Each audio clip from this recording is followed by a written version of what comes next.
Who knows what evil lurks in the hearts of men? The shadow knows.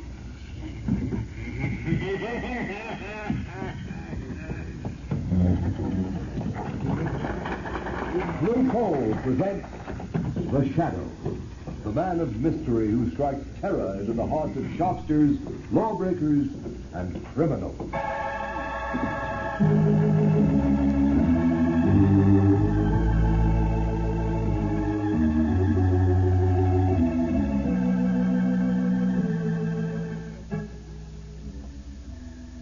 Friends, if you haven't yet tried Blue Coal, by all means order your first ton tomorrow. You'll like this excellent Pennsylvania hard coal. It's America's finest anthracite and can be depended upon to keep your home comfortable and healthfully warm all winter long. But be sure you get this finest anthracite. Ask for it by name. Ask for Blue Coal, the coal that is colored a harmless blue at the mines for your protection.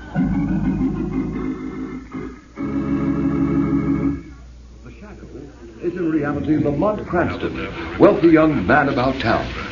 Years ago, in the Orient, Cranston learned a strange and mysterious secret. The hypnotic power to cloud men's minds so they cannot see him.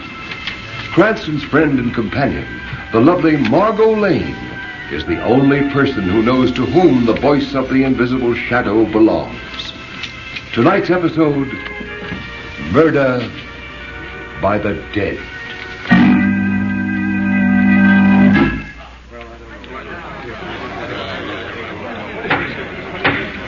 The court will come to order. The court will come to order. The prisoner will stand. Peter Swift, you've been found guilty of willful and deliberate murder after a fair and impartial trial. Have you anything to say before sentence is pronounced upon you? Yeah. I got something to say. Very well, be brief.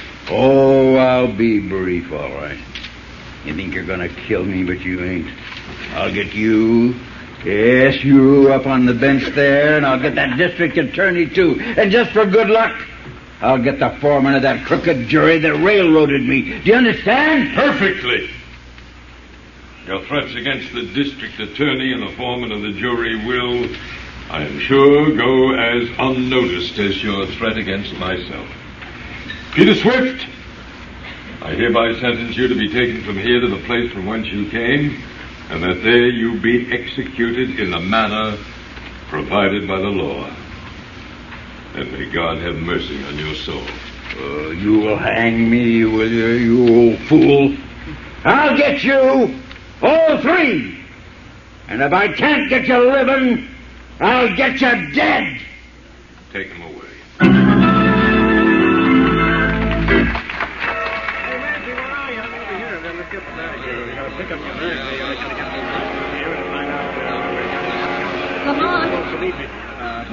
Cranston, it's good to have you back in America again. Oh, Margot, I cabled you that I was coming at once, just as soon as I got that frantic message from you. What's it all about? Lamont, the district attorney Stowe was murdered last week. Yes, I know. I saw it in the papers. I cabled you because I was afraid. Afraid? You? What's the matter? Spooks? Well, I'm trying to believe it isn't. Oh, darling, you're talking nonsense. I only hope I am. Lamont, it was District Attorney Stowe who prosecuted that murder of Peter Swift 6 months ago. Yes, I remember. The chap who threatened to come back and get Stowe and Judge Clive and the foreman of the jury. You haven't forgotten who the foreman of the jury was, have you? Oh, by George. It was your father, wasn't it, Margot? Your father is the third on the list to die. Yes, now do you understand? Oh, but my dearest girl, you surely don't intend to suggest that... But I mean, Peter Swift was hanged. All I know is that 3 men were threatened, and one of them is dead. A coincidence, of course. Well, perhaps. But I know you'll think I'm a fool, Lamont, but... And I don't know how, but perhaps Peter Swift has come back. Peter Swift was executed. Hanging is usually effective. But there is something in what you say. I wonder now. So we're asked to believe that Peter Swift has come back from the land of shades to kill 3 men. 3 were threatened. 1 is dead, murdered. The killer must be, then, a ghost, a shade. Well, my dear, I suppose there's only one thing that can be opposed to a shade. And that is? A shadow. My dear Margot, a shadow.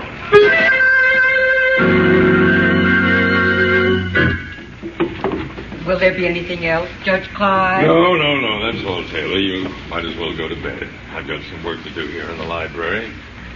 May keep me up for quite a while. Yes, sir. Good night, sir. Poor Stowe. I wish I could forget him.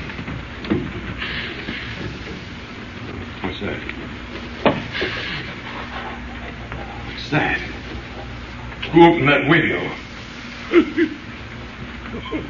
You! Oh, yes.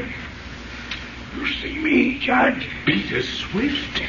But this is impossible. Oh, the dead has come back to keep my promise. You're mad. Or I am. Ghosts ain't never mad, Your Honor. Ghosts? But that can't be. Don't say well. Oh, you would you?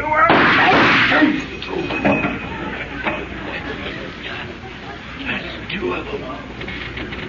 1 more to go.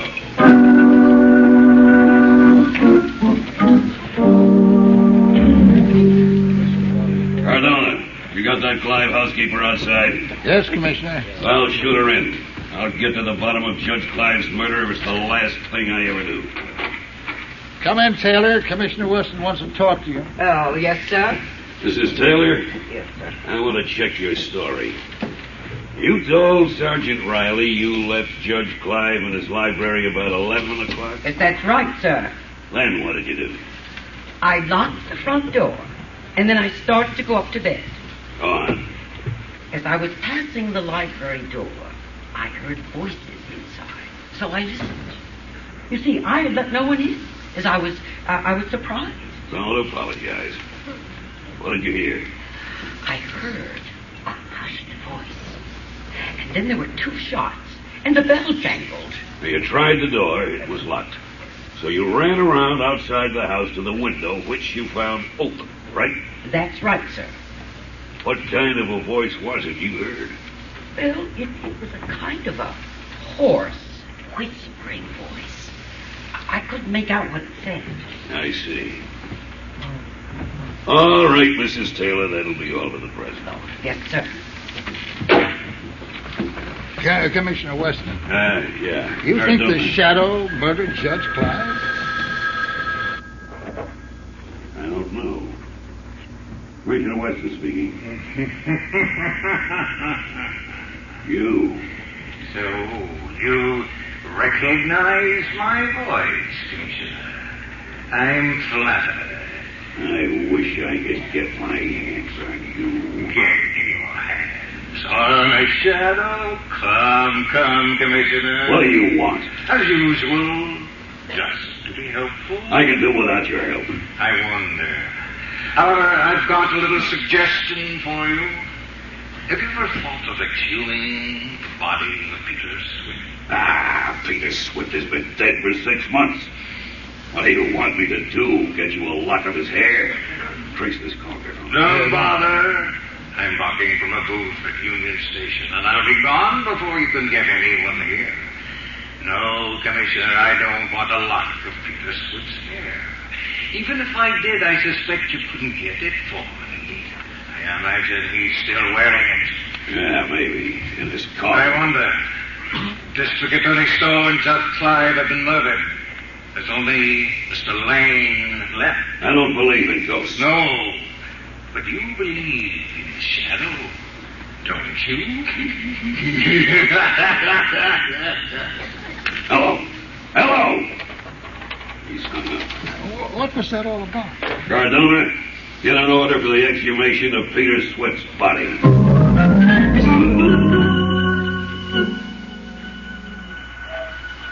Margot Lane, stand by for orders. The police are on the right track, but they may be too late. Go to the Warden State's prison. Pose as a newspaper reporter. Find out what disposition was made of Peter Swift's body following his execution. Hurry. Every second counts.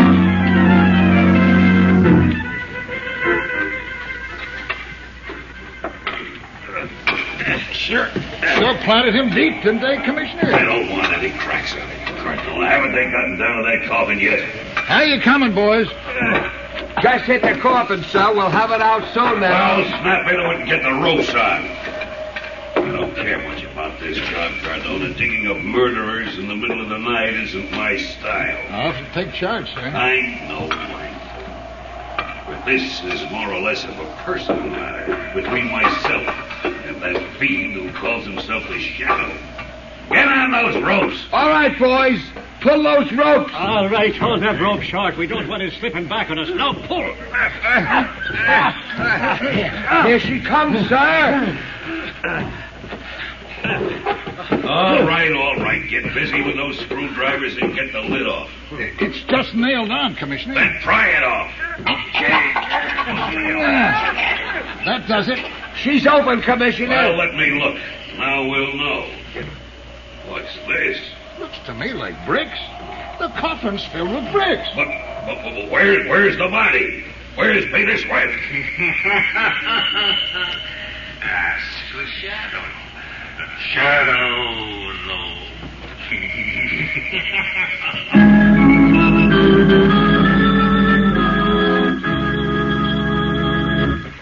While we're waiting for the Shadow, I want to pass on a bit of advice of particular interest to all homeowners. If you're anxious to cut down your doctor's bills this winter, to keep your family free from a lot of sniffles and colds, then by all means burn anthracite or hard coal, because anthracite is the healthful fuel. It gives steady, even, healthful heat, in contrast to the flashy kind of heat you get from the on and off types of quick-burning fuels. And friend, don't forget this point. Furnaces, cook stoves, and space heaters in this section of the country were especially designed to burn anthracite. And to get America's finest anthracite, ask for blue coal. Blue coal burns long and evenly, with the furnace dampers practically closed. There's no waste up the chimney. It gives economical as well as healthful heat.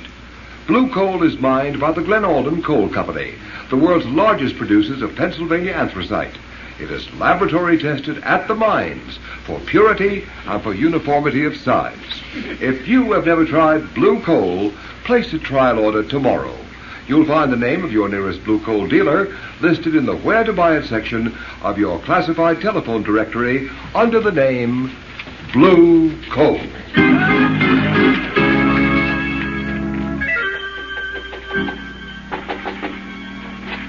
Oh, Lamont. Thank heavens you're back. Well, come in, Margot. Lamont, I was right about Peter Swift. I was right. Yes, I know you were. I found out from another source. My darling, you're trembling. What's the matter? Oh, I'm all right. I've just come from the prison now. I guess all that talk about bodies and executions has unnerved me a little. Well, I'm terribly sorry I had to ask you to do it, but time is so short, and I had to be somewhere else. Oh, I understand. No, calm down, and tell me just what happened from the beginning. Well, I went to see the warden, said I was a newspaper reporter, as you told me to, and asked him what happened to the bodies of executed men. Yes? Well, he told me if the relatives don't claim the body, it's turned over to the State Medical College. So I asked him about Peter Swift. Go on. The warden said that according to the record, Peter Swift's family called for his remains. However, he said as long as I was interested, he'd send for the guard at the south gate. He'd know all about it. Pretty soon, the guard came up from the warden's office.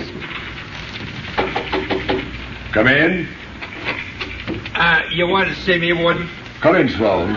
This is Miss Lane. She's a newspaper reporter. Oh, pleased to meet you, miss. She wants to ask you about the removal of bodies. Oh, I can tell you about every stick that's left here in the past 15 years. Well, you see, I just wanted to ask... The first one I ever saw was Grimes. He was strung up for murdering his mother with an axe. Well, ma'am, when they come for him, they... Just a minute, Sloan. There's one in particular Miss Lane is interested in. Swift. Oh, Peter Swift, huh? That's right. Remember him? Oh, certainly. His family was supposed to come for him, but they didn't come after all. No? No. A croaker named Craig came for the body in an old truck. A croaker? He means a doctor, Miss Lane. Oh. That's the rather unflattering prison term for a medico. Oh. Yeah. I reckon this croaker Craig had bought the body. Anyways, he took it away quick. He was in a great hurry, too. The stiff wasn't even cold yet. Do you know where this Dr. Cragg came from? Sure, from the city. I got his address on the register down at the gate. You want it? Oh, yes, please. Thank you very much, Sloan. A doctor named Cragg, Margot? Do you have his address? Yes, here it is. Oh, thank you. Now, listen, Margot, I've got to go out now. Lamont, I'm going with you. No, you're not. You're going home to be sure that your father doesn't leave the house until this thing is cleared up. I don't think it'll be for long, but I don't want to take chances on his safety. But where are you going? Shadow is going to pay a visit to a certain Dr. Cragg.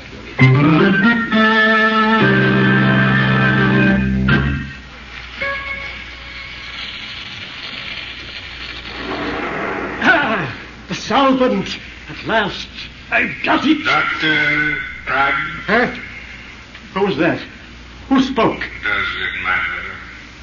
I'm right here at your elbow. You lie. I'm the only person in the room. Oh, no, you're not, Doctor. But I wouldn't turn around to find out if I were you. Where are you? Where's that voice coming from? I can swear there's no one else here. Then you must be having hallucinations, mustn't you, Doctor? I'm sane. Sane. I'm sure you are, but you can't see, that's all. What do you want? Just a favor at a price. A good price. How much? $20,000? Yes, a good price. Well, I've got a friend booked to hang on the 23rd of this month. What's that got to do with me? You might ask. 20 grand. Who's your friend? His name is Louis. Three-fingered Louis. Well, what am I supposed to do about it? Perhaps you could keep him alive. So, why come to me? Drop that gun, Doctor. I've got you covered. You dirty... You can't shoot the shadow. Shadow? You don't mean... Yes, I mean the shadow, Doctor. The shadow just wants a little information. You won't get it. Little information as to how you resuscitated Peter Swift. Brought him back from the dead, if you prefer the term. I won't tell you. And restored his broken neck. I did it. I've proved I can do it. But it's my secret. I don't care if you are a shadow or the shadow. You can't have my secret. No one can have it. It's mine. Perhaps you trade your secret for mine. My secret of blinding eyes to the obvious. I can teach it to you in a few minutes. The shadow secret of invisibility. Well, I'm not interested in your secret, some psychological touch. What's the power of making oneself invisible compared to the secret of making the dead live? Perhaps you're right. Perhaps there is no comparison. But where'd you learn that secret, Cragg? Tibet or in the African jungle? I won't tell you. It's mine. How long will it be yours? For as long as I want it to be. Forever and for all eternity. Because only I know the secret, and I shall never reveal it. No. They called me a madman. They threatened to put me in an institution. You're a mad, Cragg. No.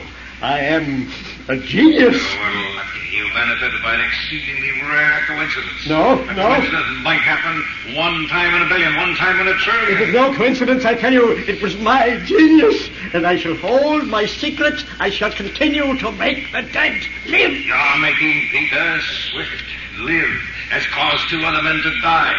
To die at the hands of Peter Swift.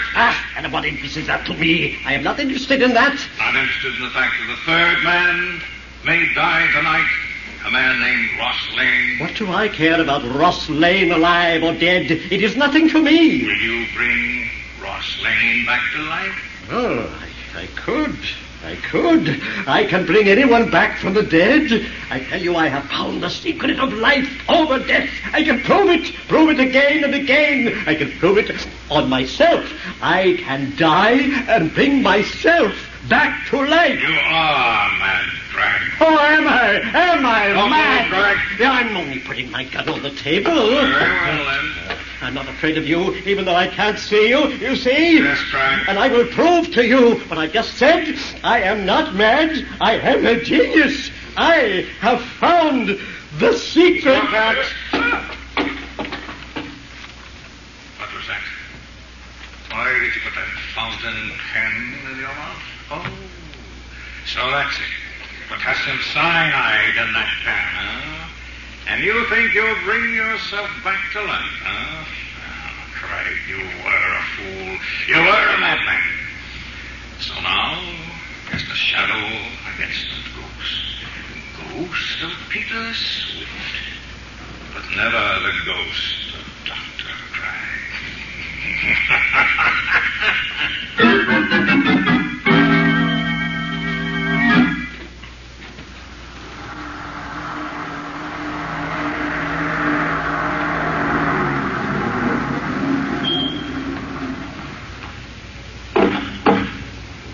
That you, Jenkins?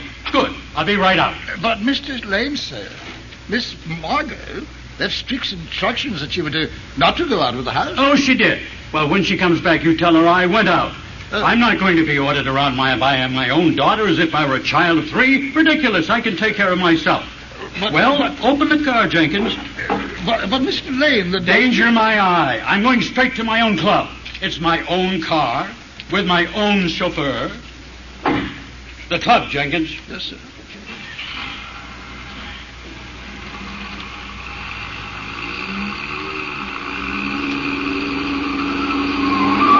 Jenkins, be careful. You turn that car on 2 wheels. Remember, I have a weak heart. Drive carefully. Jenkins, did you hear me? Jenkins, what's the matter with you? Stop the car this instant. Jenkins, why, you're not Jenkins. Me? Why, Ross Lane? Why, you're Peter Swift. Ghost? I don't care who you are. Stop this car. Let me out. Let me out.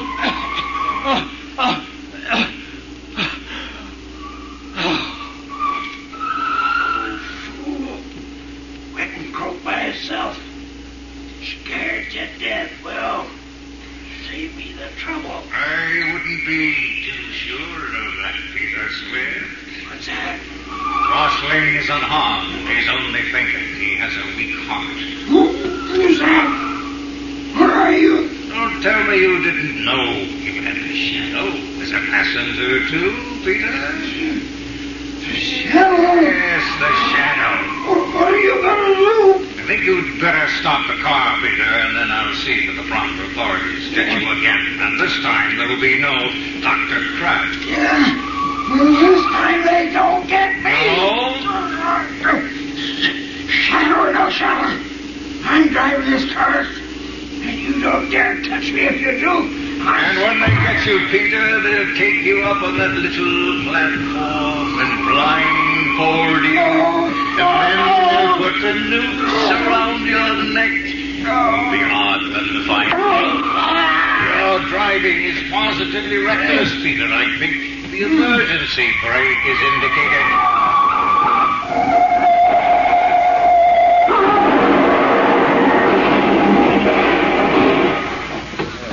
Did you see that crash?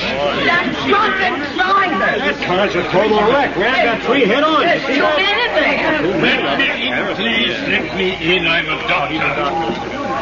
How about it, Doc? The old man in the back is all right. He's just fainted. Shock probably. And the other? Well, I'm afraid the chauffeur here is done for. Broken neck. No, this is funny. What's that, Doc? The chauffeur has a metal brace on his neck now. He must have broken it once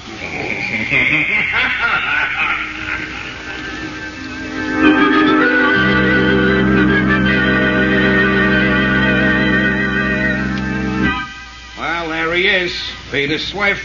The only guy that ever died twice. Yeah, we're giving him a swell funeral, all right. I bet there's guys from every mob in town, right in this room. Only look natural. Waste unnatural. And cast your lamps on the reed. Yeah, Peter liked flowers. They used to let him mow the grass and sing. Who sent this little bunch of funny blue flowers? Huh? Them is forget-me-nots.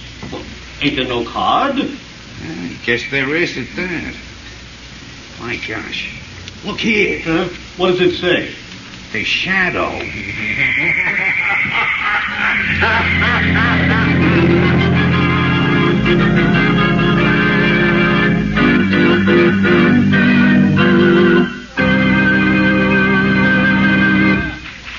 Ladies and gentlemen, before today's thrilling episode in the life of the shadow comes to a close, we have an announcement that I'm sure will be of interest to everybody.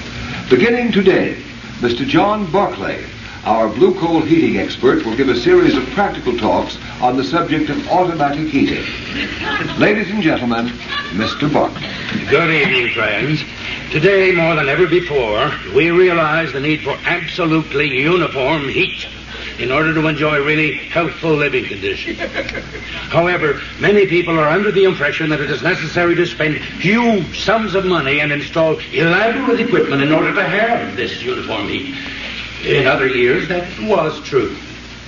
But today, you can have uniform heat 24 hours a day for as little as $18.95. That's the price of a blue coal automatic heat regulator. Is this a simple device which can be installed on any kind of heating equipment? Oh, yes. It works equally well. Hot air, hot water, steam or vapor, heating plants, even on space heaters, which you probably know of as parlor stoves. Not only is the blue coal heat regulator so inexpensive that anyone can afford one, but its operation is simplicity itself. It consists of a thermostat located right upstairs where it's always handy, or you can have it in your living room, your dining room, your kitchen, anywhere at all. This thermostat is then installed to connected to a silent motor located in the basement near the furnace. Is it easy to install? Why, yes. Yes, the installation of the blue coal heat regulator is such a simple matter that it requires but an hour or two. In fact, you don't even have to let the fire in your furnace go out. And the charge for installation is very low, averaging around $5.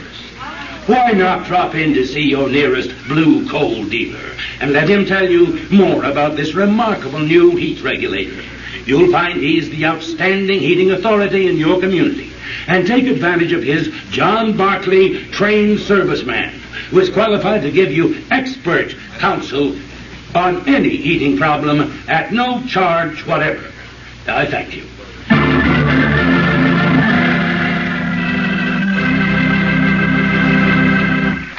The story you have just heard is copyrighted by the Shadow magazine. Any similarity to persons living or dead is purely coincidental. Weed of crime bears bitter fruit. Crime does not pay. The shadow knows.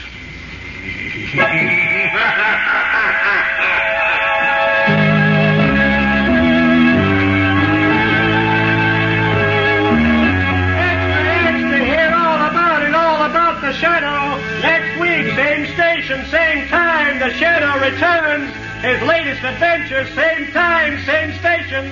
Extra, don't miss it. Extra.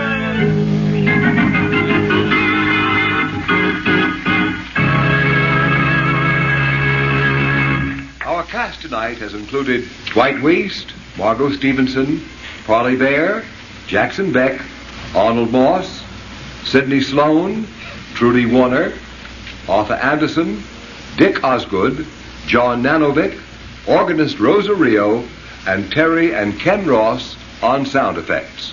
Is there another name I should mention? And of course, Carl Weber as John Barclay. This is your announcer, Ken Roberts, who joins with the cast in extending our appreciation to the creator of the shadow, Mr. Walter